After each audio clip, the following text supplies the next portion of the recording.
کہ national government بنا دے، technocrat government بنا دے، خود حکومت کریں.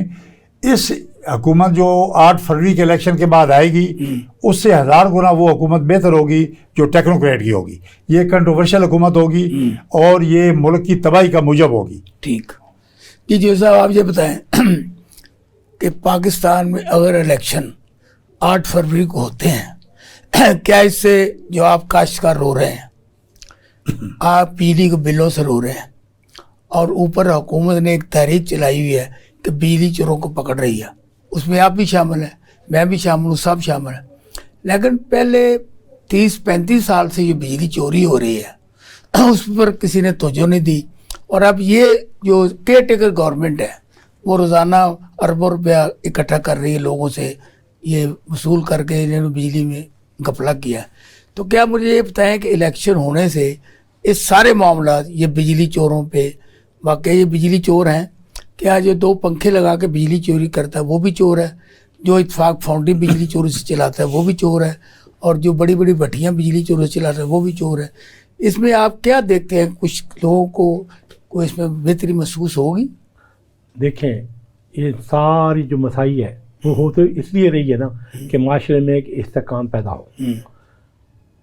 لیکن جس طرح کی خبریں آ رہی ہیں، جس طرح کی ہم آوازیں سن رہے ہیں، جس طرح کی لوگوں کی اپنے اپنے تبصرے ہیں، اس میں تو نظر آ رہا ہے یہ الیکشن جو ہے بالکل ون سائیڈڈ الیکشن ہونا ہے.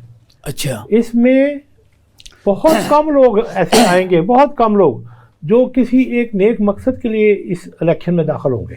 وہی لوگ ہیں پچھلے پرانے جن کو سب نے دیکھا ہوا ہے، نئے مقصد تو آ گئے. بس وہ جو ہے نا جی، اگر ان لوگوں نے آنا تو رزلٹ بھی وہی نکلنا ہے. اگر انہی لوگوں نے آنا ہے تو رزلٹ بھی. یہ ایک انٹرنیشنل پاکستان کے خلاف سازش ہے، کوئی یہ معمولی بات نہیں ہے. پاکستان کو غیر مستحکم کرنا اور اس کو پھر آگے لے کے چلنا یہ کوئی معمولی بات نہیں ہے. میاں وحید صاحب ورما صاحب بہت سیزنڈ پولیٹیشین ہے، اور کوئی ایسا الیکشن میں جنہوں نے بلا واسطہ بالواسطہ حصہ لیا. اور 85 سے تو میں خود دیکھ رہا ہوں، اب 85 اب 23-24 آ گئی. ٹھیک ہے، تو 40-45 سال تو ہو گئے جن کو میں دیکھ رہا ہوں. تو آپ یہ بتائیں، یہ جو چودھری شجاعت صاحب نے اعلان کل کیا ہے کہ نواز شریف کے ساتھ مل کے الیکشن لڑیں گے، اس میں کیا قوم کو فائدہ ہوگا؟ کیا آپ نے وہ 16 میں جو کچھ آپ نے بھی پیسے پوسے بنائے وہ بھی الیکشن میں لگا رہے ہیں آپ؟ اچھا نہیں، چوہدری صاحب کی جو بات آپ کو پتا ہے کہ وہ بالکل ڈفرینٹ باقی سارے آج کے سینئر ایک سیاستدان ہیں، وہ جو بات کر رہے ہیں انہوں نے پہلے بھی کہا کہ جناب ساتھ دیں. جیسے آپ نے میرے آنے سے پہلے بات ہو رہی تھی کہ جی انہوں نے کہا کہ جناب نواز شریف کا ساتھ دیں. ٹھیک ہے. وہ چونکہ حالانکہ ان کی کتاب کا ذکر، آپ کی رائے کوئی اتھینٹک ہوتی ہے، میں کہہ رہا ہوں، حالانکہ جو آپ وقفے میں ان کی کتاب کا ذکر کر رہے تھے ان کی کتاب کو پڑھ لیں تو پھر تو میرا خیال ہے یہ بات بنتی نہیں ہے.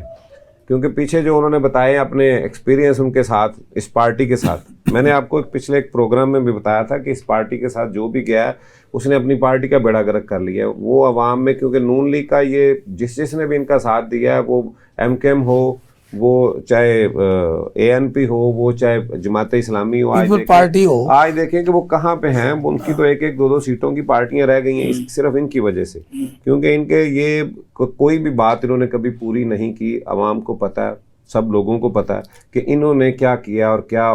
چونکہ چودھری صاحب اور طرح سے سوچتے ہیں، وہ سمجھتے ہیں. آپ نے ایسے کہا جیسے کہ اتفاق فاؤنڈری میں انجن کھا جاتے تھے، یہ سیاسی پارٹیوں کھا گئے. چودھری صاحب کا چونکہ خیال ہے کہ وہ دیکھ رہے ہیں اس وقت جو سینیریو بن رہا ہے اس میں جو دیکھ رہے ہیں اس لحاظ سے انہوں نے بات کی ہے کہ چلیں اگر کوئی امید یا اگر کوئی بندہ کرنا چاہ رہا ہے، اگر ہو سکتا ہے تو چلیں ہم ان کا ساتھ دے دیتے ہیں.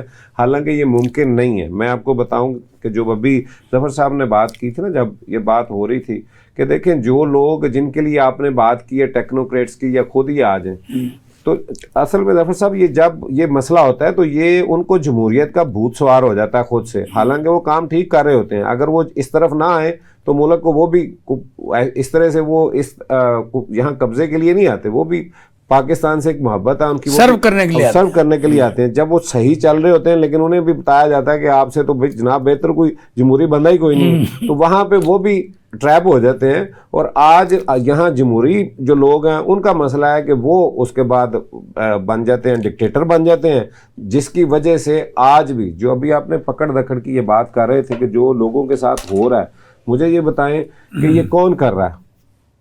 یہ آپ ایک ادارے کی طرف سب دیکھ رہے ہیں, لیکن اعلیٰ کار کون بن رہا ہے؟ ابھی چودھری صاحب نے بات کی کہ ایک انٹرنیشنل سازش ہے, اعلیٰ کار کون ہے؟ مجھے یہ بتائیں کہ وہ باہر سے یہاں آ کے کوئی امریکن, کوئی رشین, کوئی انگلینڈ کے, کوئی یورپ کے لوگ تو نہیں بیٹھے. اعلیٰ کار کون ہے؟